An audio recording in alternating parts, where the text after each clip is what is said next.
Nining atong taas nga pagbasa sa Ebanghelyo, gipahinomduman ta og importante kayo nga kamatuoran nga karong panahon na murag wa na kayo nato ni sana wa na kayo nato ba matagaig bili. Unsa maning maong kamatuoran? Bawo mo? Wa mo kakita.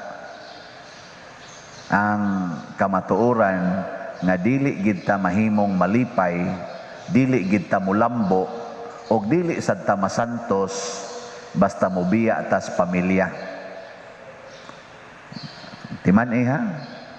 Basta mobiya gani kas imong pamilya, din ajud ka malipay, din ajud ka mulambo, og di na gyud ka masantos, or all of the above. Kamuron, wa mo mobiya sa inyong pamilya. Wa mo makigbuwag sa inyong bana or sa inyong asawa. Wa mo mabisi kaayo sa inyong mga panginabuhi. Kana bang ang imog yung panginabuhi, mo imong concern ba? Daghan mang paagi sa pagbiya sa pamilya. Una, mobiya ka sa pamilya physically. Physical ba? Kanang mobiya gyud ka. Din ka makita sa pamilya. Pwede sa kang mobiya sa imong pamilya mentally. Kana bang you are physically present pero mentally absent. Daghan kay ding naiguan di ba tinuod? Og mobiya kas imong pamilya emotionally. Unsa man ang emotionally? Kana bang wa mo'y tingganay kay naa kay kalagot sa imong papa, sa imong mama, or sa imo bakang igsuon. Naa tinuod ka, pero ang imong emosyon dunay alih. Dili ka maka lambing-lambing sa imong kaubas balay. Bihain mo ani na igo ron. Labing minus kaning tulo. Ma-absent man ta ani. Mobiya tas pamilya. Physically, ikaw dili pa der, naaraman ko. Mentally, oy, kana mga bata nga siging duwa sa computer, kana sang sige kag tan-aw anang TV, love, siging Facebook, siging YouTube, wa nay tagdanay. You are physically, bisag mangaon gani, kanang mangaon ba? Gakaon diri, di agyo diri, kasigig tulpok kaon, ana. Nagani uban din agyon magkadungan og kaon kay ngano man dadon ang ang bahawan ngadto na atubangan sa TV, atubangan sa laptop, atubangan sa cellphone. Nya unsa man na? Physically present, mentally absent. Ayun na. Nya dayon emotionally. Kana bang bisag magkabag-id pang inyong abaga pero wa lang gyapoy tingganay. Naamo na. Huwag mo na nahitabo dire. Kani di ang maguwang og manghod, doon na ni sila'y kalagot sa usag-usa. Ang manghod, wa kauyon sa maguwang, mautong nangayo na sa siyang bahin, kay mubiya siya, kay ang maguwang medyo may pagka-istrikto, kay ang manghod tapulanon man Nya ang maguwang, wa magi siya magsupak-supak siyang papa. So ang maguwang, magsiginig diktar sa manghod, wa biya ni mo'y ayo Ngadtos uma, di ko mato. Wa ni mo'y ayo siya, may magwa ko'y katungod din siya, katungod gud taon, ubang kamtabang, sige siguro di sila glalis, motong ningon ang mangod, pakita na ko ninyo, binusara kong puyo, pakita na ko nga, ako gi mo palambo, motong ayo sa siyang bahin, lakaw siya, nya nilambo ang mangod, paglakaw niya, nilambo, naabot siya dito sa babuyan, ang baboy mukaon gud siya sa kanang ilawog sa baboy, di siya hatagan, mas may pang baboy lawgan pa, di ba? Karon daghan man kay mga tawo galakaw-lakaw di askilid, may pang inyong iro kay dumdomon pagkaon, inyong baboy dumdomog kaon, dili gyud ipapasmo, pero daghan kay dihang nangapasmo ang mga tawo galakaw-lakaw sa daan nga wa gid ta magpakabana. Apil na ning nagwali.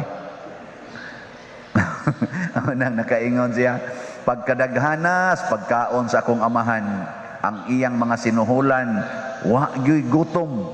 Mao tong mauli na lang siya, magpasuhol na lang siya siyang papa. mo to iyang realization kay wa naman yun. Guba man yun. Ang maguwang sad nga doon na sad siya gitawag og emotional absence sa pamilya. Pag uli na niya, kita siya nga sadya man. Pagkahibaw niya nga ang manghod giihawan sa pinatambok nga nating baka, din asyam sod, 14 niyang lagutas iyang papa, wa magisa mo ilay sa kanang imong anak. Wa siya mingon akong igsuon, kanang akong igsuon, arang-arang na lang unta bisag nasuko. Niingon unta kanang akong igsuon. Oy, ang gisulti kanang imong anak nga nag-usik-usik. Ana. Kamo dili mo mingon ana sa inyong bana kamo mga asawa. Atiman na ng anak nimo. Haynam tong anak nimo. Atuan ang anak nimo dito. Liwat sa na nimong buanga kada. Dili mo mingon ana. Atuan ang anak nimo. Oh, ana. Di naman nun mo angkol nga 14 yung pasingot ana para mo gawas lang ng naa. Kamo man gyud tong duha gatabang ana. Nya karon ina atuan ang anak nimo. Tungod sa atong kabuang. Nya mao na gani naagan ini present ganing tulo. Physical absence, mental absence o emotional absence dihas pamilya.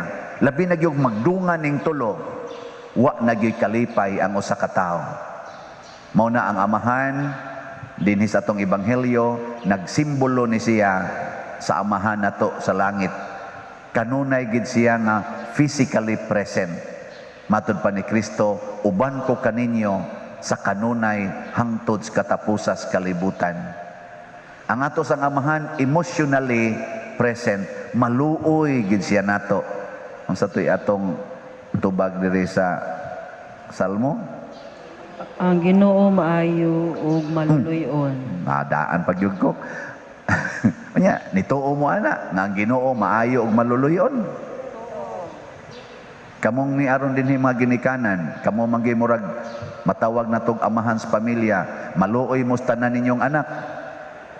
Nya maayo mo tinagdan ngadto nilang tanan. Labi na gyud tong mga bisyoso kayo katong manuyupay nga nimong anak kanang nisuyop, maayo pa ka, maluluyon pa kaniya. Oy, tubag. Onya, kamong mga ginikanan, maluoy mo sa inyong mga umagad. Labi na tong mga kusog ay manglibak ninyo. Kadtong ni daog-daog sa inyong anak, maluoy pa mo. Inyong anak nga babae nang lagom in taon dire kay gitamparos, maluoy pa mo. Nya maayo pa mo tinagdan ang inyong umagad. Oh, tubag. Part ba na sa imong pamilya? Part man na sa imong pamilya god. Oy, daghan kay nato nga wa na maigo ani, pero ang amahan nagpakita gid siya unsa man gid ining ginikanan. Ang ginikanan di ay mao gid ay tighipos, tig-atiman sa iyang mga anak. Ang papa wa mo salikway sa manghod nga buangon kay tanan, mibiya niya, iya hinuong gikaluy-an og maayo gipistahan pa. Wa sad siya moingon sa maguwang kawa ba nimoy ayoy? Di man gidawat kina nako, ikaw di man nung kamudawat. Wa sad iya gyapong gialam-alaman. Do na siya'y pamaagi sa paghigugma sa matag klase sa iyang anak. Muna ang Ginoo loves us specifically. Gitagsa-tagsa kita niya higugma. Do na siya paagi paghigugma nako, nasa siya paagi paghigugma ninyo, matag-usa ninyo. Muna ang Ginoo gugma gyud. Sige kano, lingi ako no na imong tupad. Pangutan siya nga nahigugma kas Ginoo. Ingna ko. Tanawa di ba wa gyud mulingi nimo. Anya sunod. Pangutan siya ang kana imong tupad ba pangutan mahigugma kas mga bisyoso.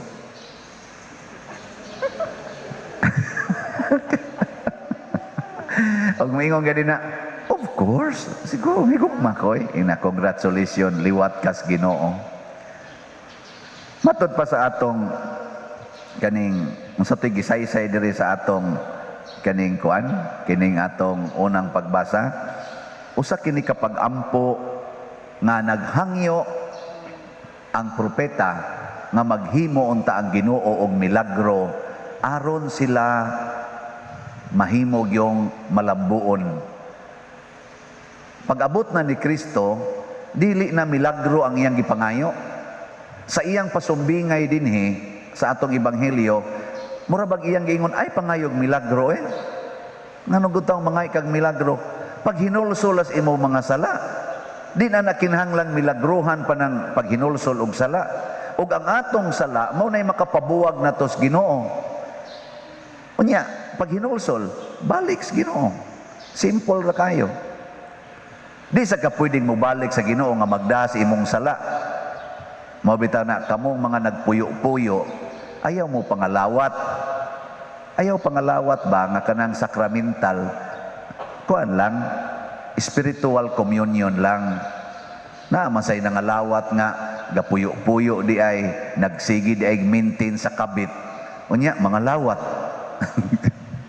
Nganong mga lawat magkagamintin magkagkabit? Di ba? Sala man na siya. So balik sa Ginoo, biyai ang sala, ya balik sa Ginoo, sama atong iyang anak. Di man pwede nga mobalik sa siyang papa niya, sige gyapon siya atong kahilayan. Di siya mabalik siyang papa nya kita ato sa ning timan-an, ya istorya po ni sa inyong mga kaigsuonan. Na gani kay gimintin nga sala, ayaw pangalawat, sama nang gadumot ka, naa karoy wa tinggi. Wa nimo tingogi ba? Nya ni desisyon jud ka nga mga matay na lang mo, di jud ka mo tingog niya. Ayaw pangalawat. Ngano man? Di man ka angayang mga lawat kay gihigugma man tos Ginoo tong imong gidumtan. Nya unsaon man nimo pagdawat ang Ginoo nga imo man siyang gidumtan pinaagis pagdumot nimo atong imong isigkatawo. Imo siyang kalawaton unya imo daytong dumtan ang iyang gihigugma, buangon ka. Di ba? Nya unsaon pagpangalawat kung nagbintin kag kabit nga kanang kabit-kabit iya man nasiyawa. Lisod kay mo nga Lord, I accept you, unya adto ko makigduwa siyawa. Di gyapon pwede. Nya napakaroy mga lawat. Basig hasta pare, di na mo kalawat, ha? Depende na ninyo. Depende sa nanako. Karon panahon man gyud Kwaresma, mahinulsol ta. Ato na ning nindoton ang atong relasyon sa Ginoo. Nya human ana mahimo din tang malipayon, malambuon og balaan sa atong kinabuhi. Ang Ginoo mo'y mubuhat ana, pero ato ang desisyon. Ayaw gyud biya sa pamilya. Likay ang physical sa tungod sa mental o spiritual departures.